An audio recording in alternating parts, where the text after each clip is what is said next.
Welcome to another edition of Politics Done Right. I'm Egberto, Willies, your host today. We're honored to have Dr. State Representative Suleman Lalani. State Representative Suleman Lalani is a Democrat from Sugar Land, was elected in 2022. He is the first Muslim member of the Texas legislature from Fort Bend County and a founding member of the AAPI caucus, which he now co-chairs. Dr. Lalani has been in private practice in Sugar Land and Greater Houston area for over 2 decades. He immigrated to the United States in the early 1990s to begin his medical career and has since dedicated himself to closing gaps in the healthcare access throughout both his clinical work and charitable efforts. As the only general practitioner currently serving in the Texas legislature, he brings that same passion for access and equity to the Capitol. Dr. Lalani, State Representative from Sugar Land, thank you so kindly for being on Politics Done Right. Well, thank you for inviting me and giving me the opportunity to talk to your audience. Well, since I found out that you're a doctor, one of my passions actually is healthcare and healthcare that is universal for all. Before we get into the core of what I want to talk to you about, I want to hit my pet peeve in this fashion. Texas has left billions of dollars on the table because it did not accept the Medicaid expansion to the Affordable Care Act, which has likely caused the death of thousands of Texans over that period. What are your thoughts on that? Well, you're absolutely right. I tell my folks also that, we are penny wise and pound foolish in healthcare. We are very reactive rather than proactive. And that's where the primary care prevention that comes into play. And we need more and more people to be insured and to get the affordable care and access to care, because it is very easy to treat when the disease is in the is in the infancy rather than when it becomes secondary and tertiary complications. So I tell our people, you can easily treat pneumonia at home or in the office, but when they come from respiratory failure and they end up in ICU on a ventilator, that cost goes 10 or 100 of times more than that. And guess what? Who's paying for it? Somebody is doing it. So we need to make sure that we are more proactive. We are more rational about thinking, and I am educating my colleagues. Some of them had no clue. They were saying people who try to get Medicaid or are not insured, they're lazy people. They don't work. They do this, do that. And I was telling them, what? I have teachers. I have firefighters. I have all kind of patients of all color, all races, and gender. I have teacher who has spent her 50 years of life, and now she's not able to make her ends meet and get her medications on her retirement check. When diabetes hits you, it hits you. It doesn't ask you color of your skin, doesn't ask you what is your faith, doesn't even bother to say, are you Republican or Democrat? It's going to hit you if you don't take your medications. And in my practice, I have seen people with 20 years of diabetes running a normal life, and I have seen people with diabetes for 2 years and having amputation and going into kidney failure. And biggest problem was access to care and medications and compliance. So therefore, have you been attempting to get them to get not pound foolish, but sensible in maybe Yes. looking at great. Now, and in fact, I have to add, I have asked the speaker in the interim to create a committee so we can look into the healthcare access in Texas, and then also look into what other states are doing, including some Republican states, what they are doing, and how we can do better practices in our state. Now, what are your thoughts? I hope it's going to grant that special committee. Yeah, I hope you're right. I don't hold up much hope, because I think this thing about healthcare is pretty ideological in this sort of a rugged individualism that some people tend to have in your not in your caucus, but in the GOP's caucus. Now, Doctor, I know that you guys are supposed to be taking up 6 bills. Is it just those 6 bills you're going to take up, or can you add more, etc.? Are you talking about the special session? Yes, for the special session. So the special session works is technically only things that are on the call should be discussed and be voted out. So there are 18 things that the governor has put on the call, and those are the things that will make progress. Now, people are free to file any bills, Would that be getting any hearing or not? That's a different story. But technically, only things that are on call would be processed. And Got you. my belief is that they are focusing on a couple of things, and the rest of the things are fluff that is added to distract people. Right. The big thing that's on the bill right now is the redistricting. What are your thoughts on redistricting? I understand that many Republicans, many of your colleagues, are really not interested in redistricting because they fear that the dilution of the districts will actually put, instead of gaining them 5 seats, would put many of their sure Republican seats at risk. What are your thoughts? Well, that is true. This is a manufactured crisis that has, come to light from President Trump to steal the minority representation. There's no need for it. They are putting politics over people. We have seen that, historically also, the party which is in power certainly tends not to do well in the midterms. But in this case, certainly the Trump's ratings are going down, and they're scared left and right about it, and so they're trying to do whatever they can do to manufacture this crisis and make sure they can rig the elections, because by doing a logical way, right way, they are going to lose elections. So they're trying their best to scare people. The Democrats, you're right, or the Republicans in Texas has not asked for it. It has been thrown on their lap. I've been speaking to a lot of our colleagues, including our Republican colleagues, who have told us in privacy that yes, they don't like it, they don't want to do it, but in public they're scared to say that. This is the time where, as I said, the Trump numbers are down. Even in economy, they've been pumping about immigration or borders, but even in economy, his numbers are going down. Working families have been affected, and then they are not going to vote for him. So they are scared left and right about this. This is an extreme violation of our Voting Right Act. Never happened before, where they are taking the representation of the minority communities out of it. And if you look at the districts that were named, these are typically, they are targeting the black and brown folks. So this is not a good thing to do, and we should put people first and do things about floods where people are even burying their family members now. They are rebuilding their homes. There are thousands of people are displaced. We should look into disaster management, disaster preparedness plan, that how we can improve and do better, rather than we are spending time on things which is not needed and not wanted by the Texans. I understand from a few Democrats that I've spoken to that many are willing to go, for all practical purposes, go into hiding, etc. Where do you stand on not allowing there to be a quorum? This is the fight. This is the fight, and we're here to fight for the people, fight for the working class that have sent us to represent them. We are not here to play politics. So we are here to do anything which will be needed, and all the tools in the toolbox, we're going to use it. We're going to make sure that we fight on the floor. We're going to make sure that we engage people so they become better educated of what is going on. Make sure all these hearings are packed so they can come and testify. Make sure we can go to the legal routes and then, do whatever possible we can do. And, the quorum break is one of the options. But we are looking at all the options that we do, and we are here to fight, and we are serious about it. Well, I tell you that normally I'm usually concerned about the performance and some of our Democrats as far as whether they're willing to stand up to the Republicans in the state house to protect the people. But what I've seen with this particular, your bunch, if you will, is that they seem to be much more engaging. Have you seen that more of your colleagues are willing to challenge the other side?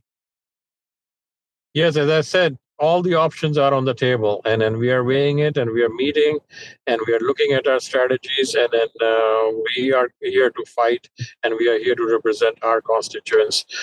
This is not a Democrat or Republican fight. I think this is a Texan. This is a U.S. Yes. This is American. This is a national fight. This is a fight about our democracy, and this is just the beginning in Texas. And I think they are going to take it over to all the other states. So there's national attention on it. I'm very happy and proud to see our other states like California, New Jersey, Virginia, and a lot of other Democrat states have stepped up, and they said that they are here to support. I'm seeing the support from the national and Washington from our congressional colleagues. I'm seeing support in our Texas House and Senate. So we are here to fight. I think we all are part of the team. Our people, the constituents, the legislators, we are all here to fight. Now, let's get a little bit into the flood now.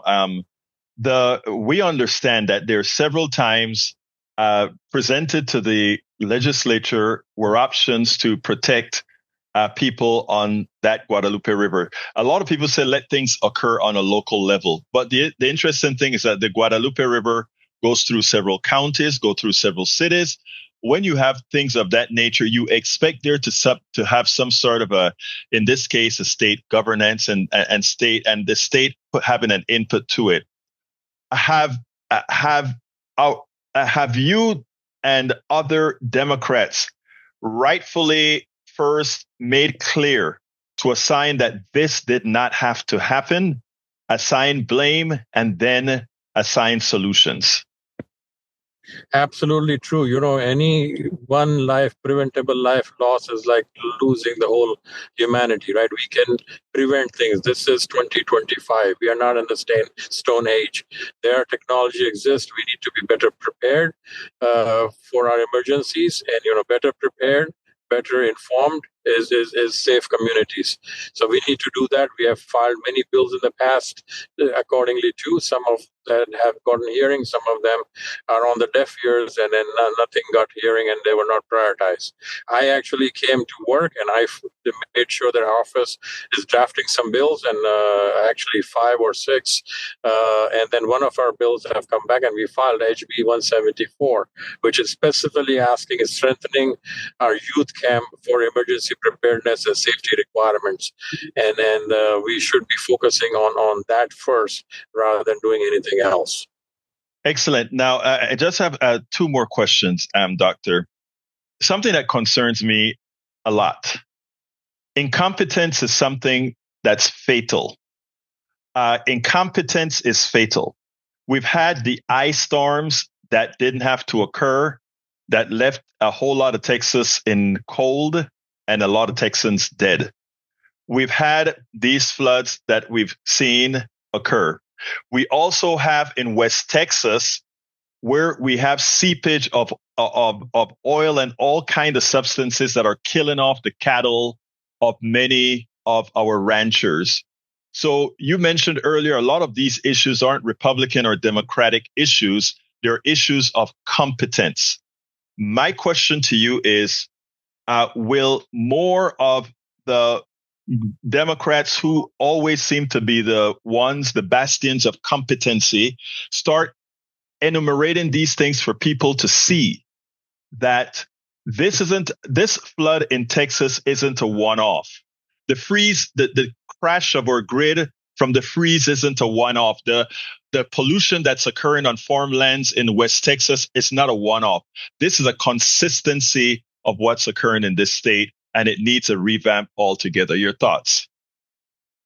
It is absolutely true, and that's what we are educating people. I keep on doing town halls to educate my constituents and other people too. I tell them, look, I am in District 76, which is Sugar Land, Richmond, Meadows, and Stafford. But if you are my constituents, thank you. If you're not, I'm open to adoption. You can adopt me. because when we sit on the floor, we're not representing just the District 76. I am part and parcel of fabric of whole Texas.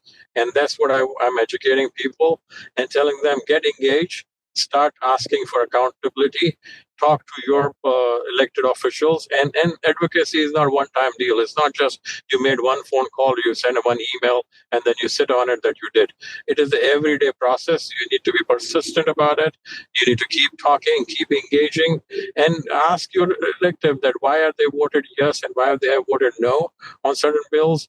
Ask the committee chairman that why so-and-so bill has not been asked for and why you're not hearing that bill. So, for example, one of my bills, senior living that I put in for backup generation and emergency plan, because we have seen time and again our seniors who are vulnerable are being affected by these things, right? I mean, we lose power. For us, is sitting in the warm and not getting an AC, but power for a senior who has diabetes, who has respiratory failure, is life threatening because they are on equipments that rely on power. I have people seen the diabetic came to the ICU with 500 blood sugar because they cannot get insulin on time when this disaster happened. Some of them lost medications. Some of them were in the facilities, and the nursing staff could not open the medication cubicle because the power was lost and it was locked. And then later somebody came in and broke the glass and got the medicine out. Some of our people ended up in an ICU because they were on oxygen and did not get oxygen enough, and they went into respiratory failure. We had people with dementia. We had people ended up with so much paranoia, psychosis, anxiety, so much antipsychotic medications went up, so much side effects happened. We had people who had fall, broke their hip, came to the hospital. So all this can be prevented. So I had a bill for senior living and assisted living to have backup generation, and the emergency plan. That bill was not getting hearing, and I was so much surprised and so much upset about it that this is a very timely need. Are you going to wait for your mom or your dad to have this suffering and then you will open up your eyes? Because we are not talking about statistics. We're not talking about numbers. We're talking about somebody who's somebody's grandpa, somebody's wife, somebody's friend who is affected and have been dying. And that bill was not getting any traction. And I started talking to my constituents, started talking to my colleagues, start putting pressure on it. Suddenly it came on, it got hearing, but it kind of, fizzled out down and did not make it on time. So yes, we need to educate our people. We need to make sure they're getting engaged and they're making our elected accountable. This is what they can do now. And in future, make sure they come out and vote and they elect the right person so we don't get into this reaction again, so the people can take the right decision and represent them fairly. Dr. Lalani, my last question is always, what should I have asked you that I didn't? I think you asked me enough, but I would like to focus again that this is an unprecedented times which will require an unprecedented leadership, a fearless leadership that can talk truth to power. We need a compassionate leadership that would represent their constituents. We need an honest leadership that will come out and do the right thing. So make sure you can become our eyes and ears. You can become our extenders. You can become our help and support us in what we are doing. And make sure you are asking other legislators and your friends and families who live outside the other districts also pressurize on their elected and say, hey, why don't we support? I have this Dr. Lalani's bill. It's in the committee. Have you put the hearing on? Would you vote yes on it? And if you will say no, let us know so we can try to convince them. And otherwise, you can try to convince them that this is a good bill we need to support. So this is the battle that we all are in. And irrespective of what status we have, I think we all are here in it, in this game, and we will be united to fight. And God willing, keep the hope, keep the faith, and keep the fight, and we will be the winners at the end. State Representative Suleman Lalani, Dr. Suleman Lalani, thank you so kindly for having been on Politics Done Right. Well, thank you so much, and I appreciate the time and the opportunity. Thank you so much.